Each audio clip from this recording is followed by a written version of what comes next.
nós passássemos a noite do dia 24 com eles.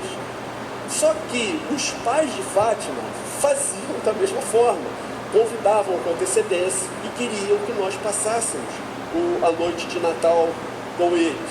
A gente tentava se dividir, ficava até uma certa hora numa casa, a partir de outra hora ia para a casa da outra família.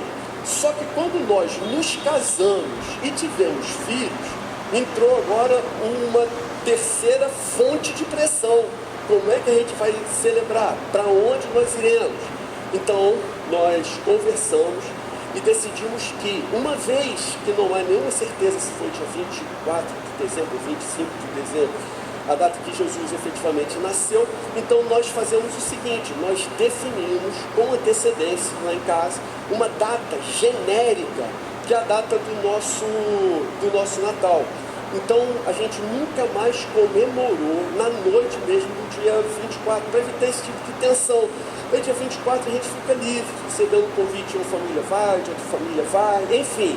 Nós damos muita importância para a nossa família estar junta ali, celebrando o nosso Natal. E por isso, tiramos essa celebração da noite do dia 24 e escolhemos essa data alternativa. Pode ser dia 20, 22, pode ser dia 27, em algum momento que a gente consiga reunir todos os filhos, agora todos os netos, sentarmos juntos e celebrarmos.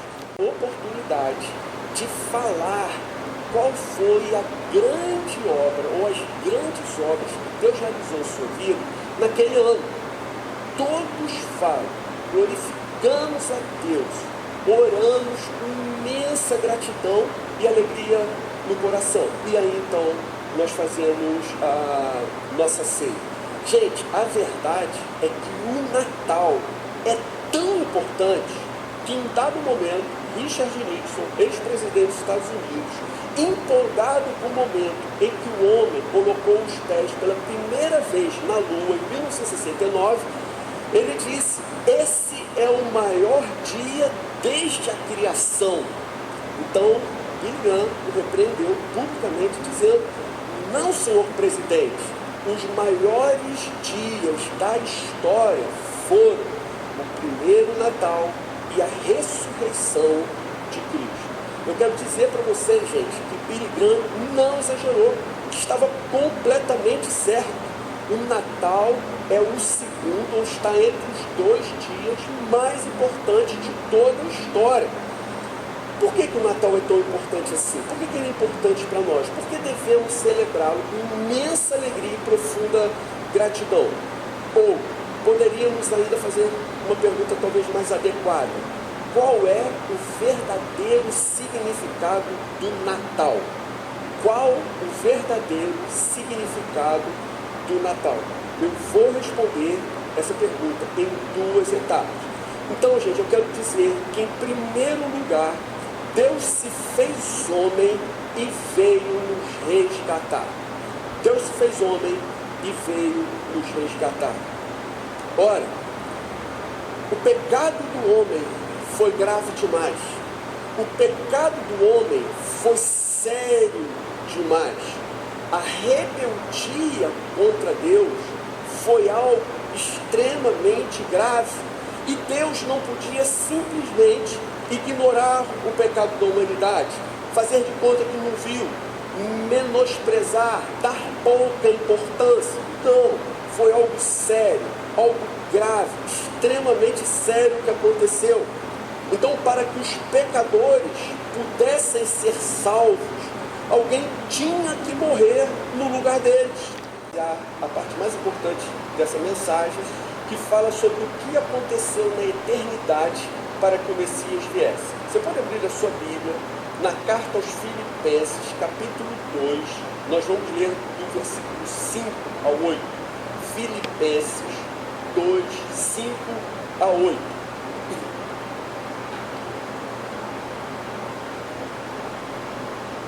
Eu pedi para vocês abrirem a Bíblia, mas eu não tinha visto que na tela aqui está projetado o texto. Fique à vontade se quiser abrir, se quiser acompanhar da tela. Espero que a versão seja a mesma. Vamos ver. Vamos lá, estou lendo na versão NVI, que é a versão que a gente adotou oficialmente na igreja, tá bom, gente? Mas, enfim, qualquer coisa, poxa, que bom que houve essa providência para ser projetado ali. Mas vamos em frente. Filipenses 2, versículo 5 diz assim: seja a atitude de vocês a mesma de Cristo Jesus, que, embora sendo Deus, então observe isso. O que Paulo está ensinando para a gente?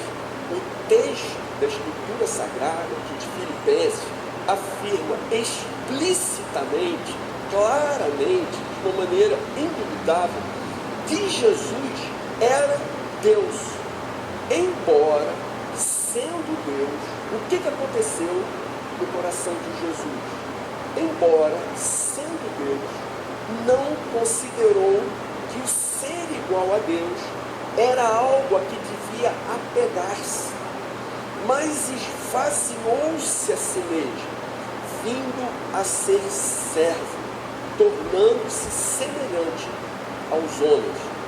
Então aqui, gente, a expressão mais importante para a gente atentar nesse momento e entender, para a gente conseguir entender o verdadeiro, o original significado do Natal, é essa expressão: esvaziou-se a si mesmo.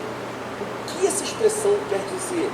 Ela significa que Cristo abriu mão de ser igual a Deus.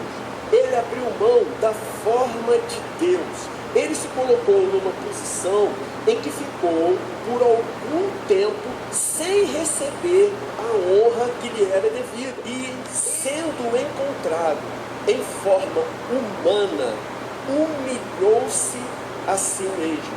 Agora, essa palavra é chave igualmente na interpretação do texto.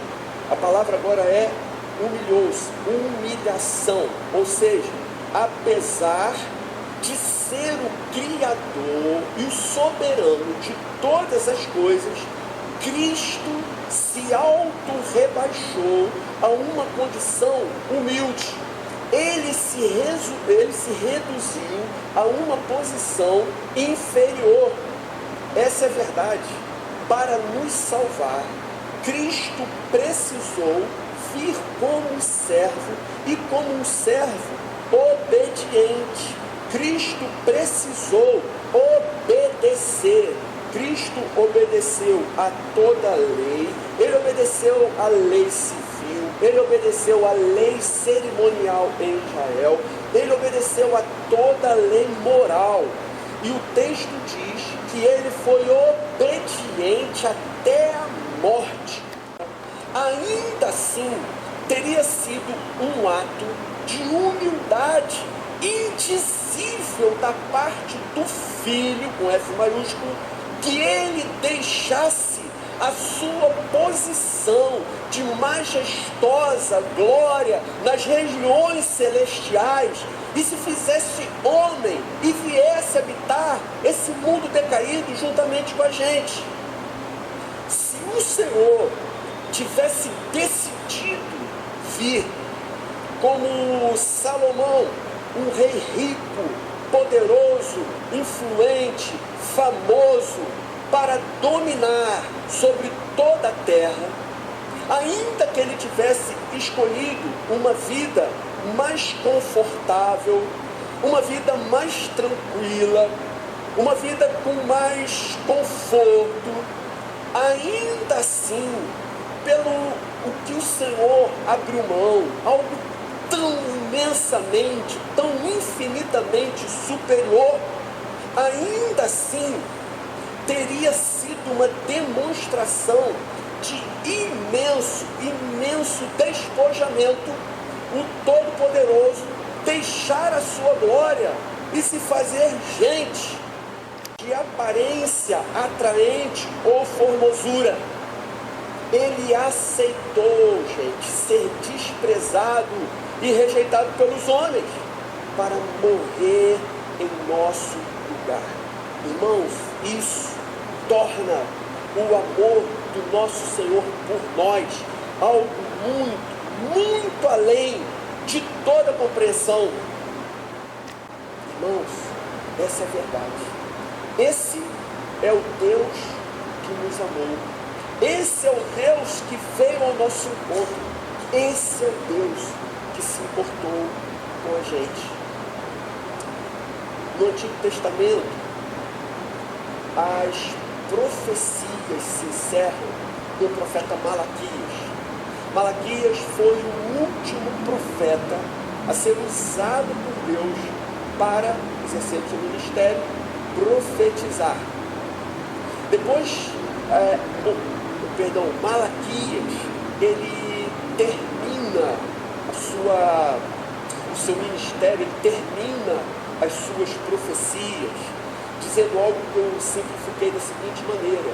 Malaquias diz, com outras palavras, assim: o dia da vinda do Messias certamente virá. Quando isso acontecer, o sol da justiça se levantará, trazendo cura em suas asas. Não usou os seus profetas. O Senhor apenas aguardou. O Senhor apenas preparou o mundo para o momento seguinte. Foram 400 anos em que Deus não falou. Durante 4 séculos, a humanidade não ouviu a voz de Deus. Então, num certo momento, lá em Belém, na Judéia, ouve-se um choro de um bebê. Nesse momento, esses 400 anos de silêncio são interrompidos. O choro de um bebê interrompe o silêncio de Deus. E imagina a cultura da época, uma mulher que não era casada, de repente engravidar. Ela se assusta, então ela pergunta, Lucas 1, 34, 35, como acontecerá isso se sou virgem?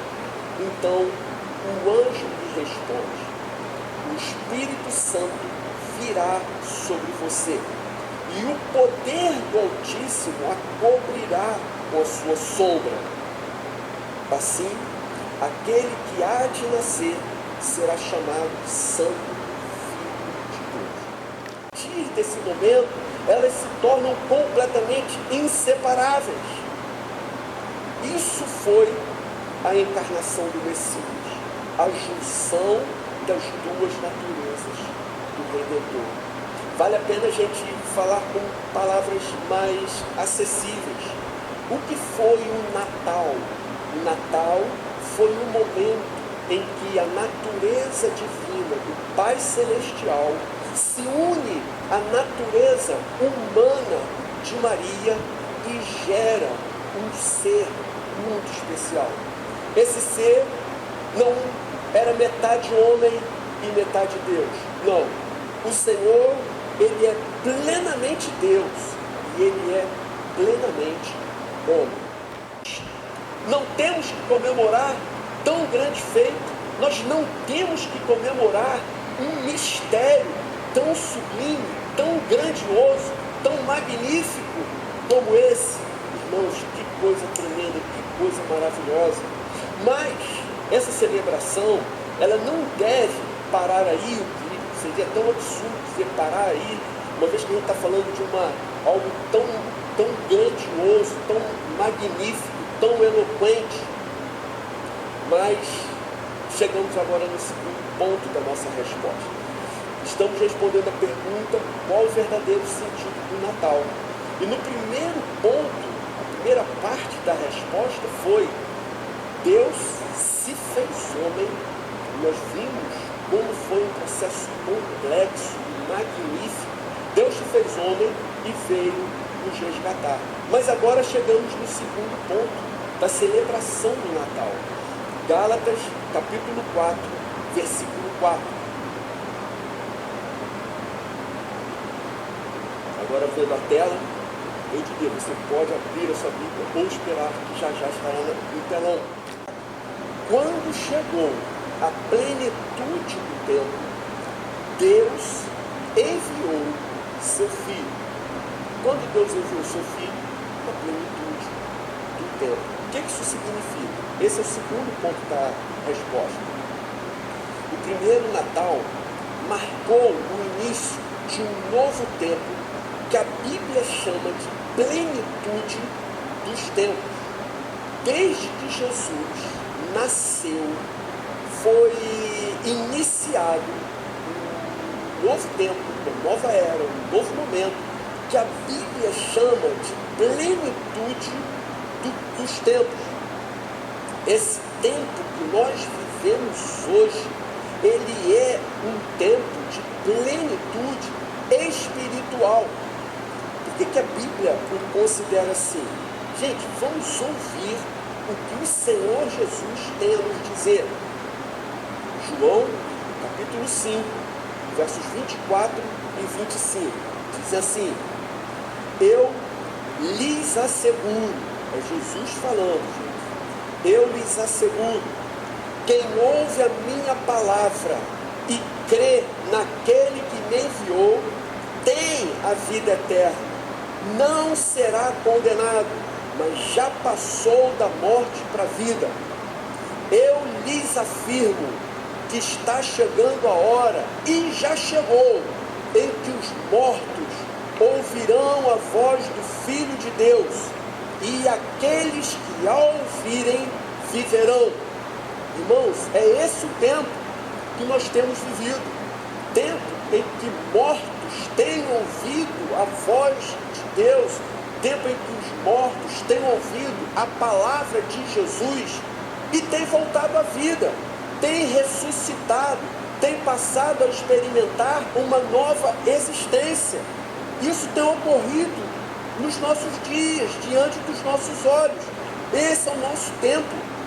Paulo em Efésios ainda diz o seguinte, Efésios 2, 4 a 6. Deus, que é rico em misericórdia, pelo grande amor com que nos amou, deu-nos vida juntamente com Cristo, quando ainda estávamos mortos em transgressões. Pela graça, vocês são salvos. Deus nos ressuscitou com Cristo e com Ele nos fez assentar nos lugares celestiais em Cristo Jesus. Irmãos, vocês entenderam que coisa maravilhosa que tem acontecido? A Bíblia ensina que esse tempo de ressurreição, de vida eterna, já é chegado.